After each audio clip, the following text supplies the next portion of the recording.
guys, வணக்கம் and welcome to Vasuki's Kitchen. இன்னைக்கு நம்ம சிம்பிளான ஒரு ரெசிபி தான் பண்ண போறோம். நீங்க வந்து இத வெஜ்லயே ட்ரை பண்ணலாம், நான் வெஜ்லயே ட்ரை பண்ணலாம். இன்னைக்கு வந்து நான் வெஜ்ல தான் ட்ரை பண்ண போறேன். சோ இன்னைக்கு நம்ம என்ன டிஷ் பண்ண போறோம் அப்படினா வெஜ் நகெட்ஸ். ஓகே, ரொம்ப கிறிஸ்பியா சூப்பரா இருக்கும் ஸ்நாக்ஸ்க்கெல்லாம். அதுக்கு என்னென்ன தேவையான ஐட்டம்ஸ் அப்படினு நம்ம பார்த்தறலாம். ஃபர்ஸ்ட் நான் 2 வெங்காயம் ஸ்லைஸ் பண்ணி வச்சிருக்கேன். ஒரே ஒரு தக்காளி, இதுல ஒரே ஒரு பச்சை மிளகாய் சின்னதா கட் பண்ணியிருக்கேன். இதில் வந்து மைதா ஆட் பண்ணி கொஞ்சம் வாட்டர் மிக்ஸ் பண்ணி ஒரு சின்ன பேட்டர் மாதிரி மிக்ஸ் பண்ணியிருக்கேன். அப்புறம் இது சால்ட், பிரெட் க்ரம்ஸ், ப்ரெட்டை வந்துட்டு நம்ம மிக்சியில் போட்டு அரைச்சி நல்லா ஃபைனாக கிரைண்ட் பண்ணி எடுத்துக்கலாம். இதில் 2 பொட்டேட்டோ பாயில் பண்ணி ஸ்மாஷ் பண்ணி வச்சுருக்கேன். இதில் 1 table spoon of chilli powder and 1/2 table spoon of turmeric powder எடுத்திருக்கேன். அங்கே இப்போ நம்ம எப்படி செய்கிறதுன்ட்டு பார்க்கலாம். ஓகே, இப்போ நம்ம ஒரு பேன் எடுத்து அதை வந்து ப்ரீ ஹீட் பண்ணிக்கிறோம். ஹீட் பண்ணிவிட்டு 2 table spoons of oil add பண்ணுறோம். உங்களுக்கு வேணுன்ற அளவுக்கு ஆட் பண்ணிக்கோங்க.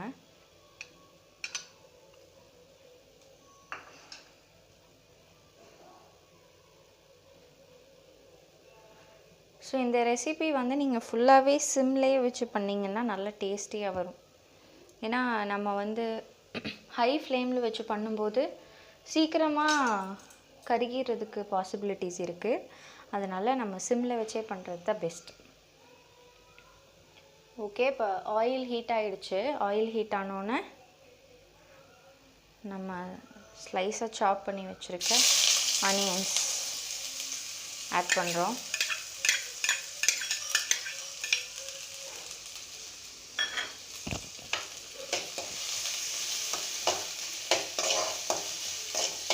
ஆனியன் லைட்டாக வதங்கட்டும். ரொம்ப வதக்கிடக்கூடாது. கொஞ்சம் அந்த கிளாஸி டெக்ஸ்சர் வர அளவுக்கு ஆனியன்ஸை வந்து நம்ம கொஞ்சம் ஃப்ரை பண்ணி எடுத்துக்கணும். இப்போ பார்த்தீங்கன்னா ஆனியன் கொஞ்சம் கிளாஸி டெக்ஸ்சருக்கு ஃப்ரை ஆகிடுச்சு. நெக்ஸ்ட்டு நம்ம டொமேட்டோ ஆட் பண்ணலாம். போதும் தோணுச்சு, அதனால நான் 1 மட்டும் ஆட் பண்ணியிருக்கேன். உங்களுக்கு 2 போட்டால் அந்த டொமேட்டோட ஃப்ளேவர் பிடிக்கும் அப்படின்னா நீங்கள் வந்து 2 கூட ஆட் பண்ணிக்கலாம்.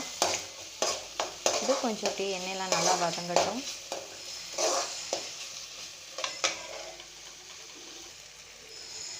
ஸோ இப்போது டொமேட்டோ ஃப்ரை ஆகிற டைம்லேயே நம்ம கட் பண்ணி வச்சுருக்க சில்லி ஆட் பண்ணிடலாம்.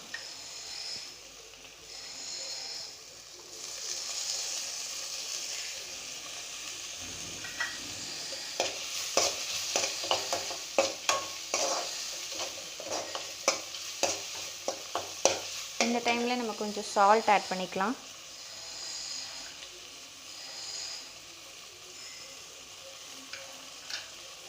உங்களுக்கு வேணுன்ற அளவு தான் சால்ட்டெல்லாம் நீங்கள் பார்த்துக்கோங்க.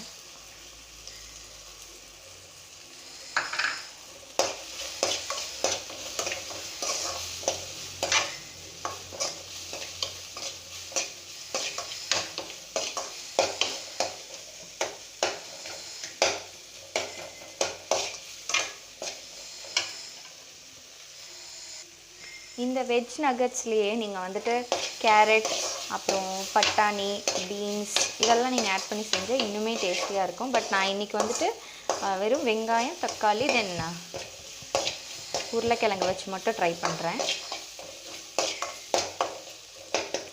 டேஸ்ட் சூப்பராக இருக்கும். நீங்களும் ட்ரை பண்ணி பாருங்கள். ரொம்ப நேரம் ஆகாது. Hardly takes around only 15 minutes. So இதெல்லாம் ஓரளவுக்கு வதங்கிருச்சு. இது வதங்கினோன்னே நம்ம வந்து பொடி ஆட் பண்ணிடலாம். சில்லி பவுடரும் நம்ம டர்மரிக் பவுடரும் எடுத்து வச்சுருக்கோம். ஸோ அதை 2யும் ஆட் பண்ணி லோ ஃப்ளேமில் வச்சுட்டே மிக்ஸ் பண்ணுங்கள். கரிஞ்சிடக்கூடாது.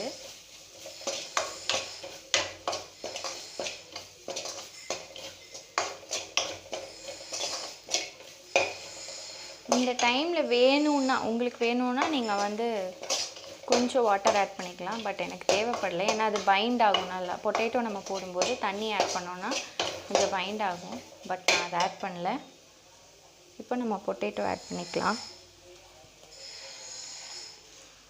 ஸோ நான் ஆல்ரெடி பொட்டேட்டோ பாயில் பண்ணி வச்சுருக்கேன். அதை நல்லா மேஷ் பண்ணிவிட்டு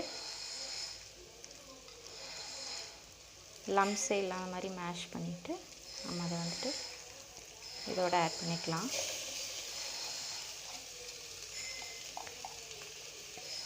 எப்பயுமே பொட்டேட்டோ பாயில் பண்ணும்போது கொஞ்சம் சால்ட் ஆட் பண்ணிக்கோங்க, இல்லைனா ஃப்ளேவரே இருக்காது, அதோட ஃப்ளேவரே நமக்கு கிடைக்காது.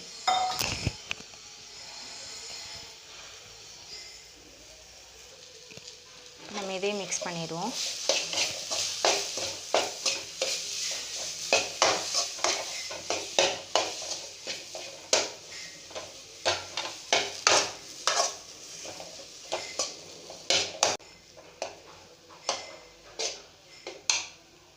ஸோ இப்போ நல்லா வதங்கிடுச்சு.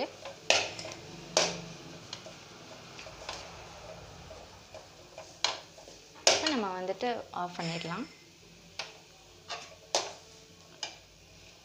நெக்ஸ்ட் நம்ம என்ன பண்ண போகிறோன்னா, நம்ம ப்ரிப்பேர் பண்ணி வச்ச அந்த டிஷ்ஷை ஒரு சின்ன பவுலில் ட்ரான்ஸ்ஃபர் பண்ணிவிட்டு கொஞ்சம் ஹீட் ஆறுனதுக்கப்புறம் அதை வந்து எடுத்து நம்ம பால்ஸ் மாதிரி பிடிச்சிக்கிறோம். சின்ன சின்ன பால்ஸாக பிடிச்சாலே நல்லாயிருக்கும். நெக்ஸ்ட் இங்கே நம்ம மைதா பேட்டர் ரெடி பண்ணி வச்சுருக்கோம்ல, அந்த மைதா பேட்டரில் டிப் பண்ணி எடுத்துக்கலாம். எதுக்கு இதில் டிப் பண்ணுறோன்னா, இது ஒரு நல்ல பைண்டிங் ஏஜென்ட். இப்போ நம்ம இந்த பிரெட் க்ரம்ஸ் கூட போட்டோம்னா நல்லா அந்த பிரெட் க்ரம்ஸ் அதில் கோட் ஆகிடும். மறுபடியும் இதில் நீங்கள் ஆட் பண்ணிக்கலாம். இந்த மைதா பேட்டருக்கு பதிலாக நீங்கள் வந்துட்டு எக்கு கூட யூஸ் பண்ணிக்கலாம். எக்குமே நல்ல பைண்டிங் ஏஜென்ட்.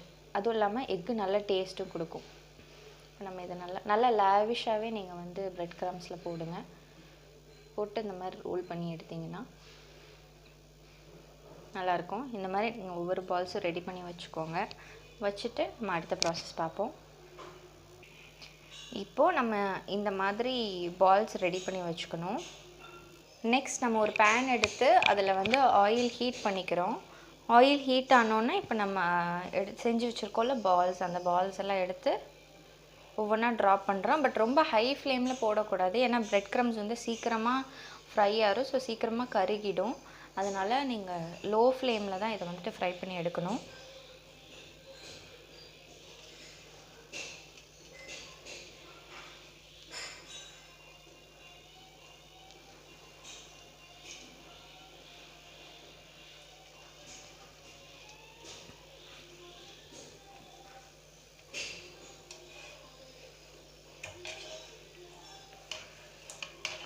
உடஞ்சிராமல் மெதுவாக ரொட்டேட் பண்ணி விடணும். எல்லாத்தையும் திருப்பி விடுங்க.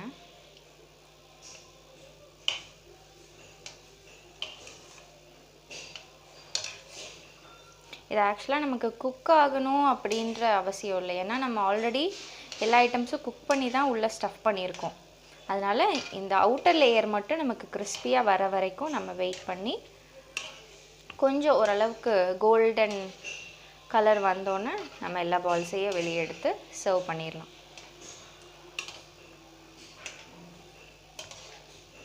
இப்போவே பார்த்தீங்கன்னா கோல்டன் கலரில் ஃப்ரை ஆகுது.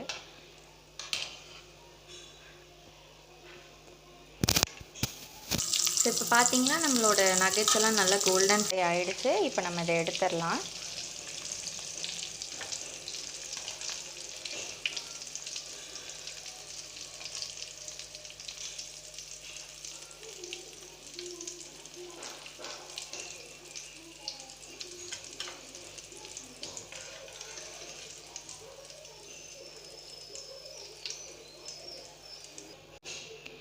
இதுதான் நம்ம ஃபைனலான அவுட்புட். இதை வந்து நீங்கள் ஒரு கெச்சப் கூடயோ இல்லைனா ஒரு மைனஸ் கூடயோ வச்சு இந்த பொட்டேட்டோ நகட்ஸை சர்வ் பண்ணிங்கன்னா சூப்பராக இருக்கும். எல்லாருமே நல்லா ருசித்து சாப்பிடுவாங்க.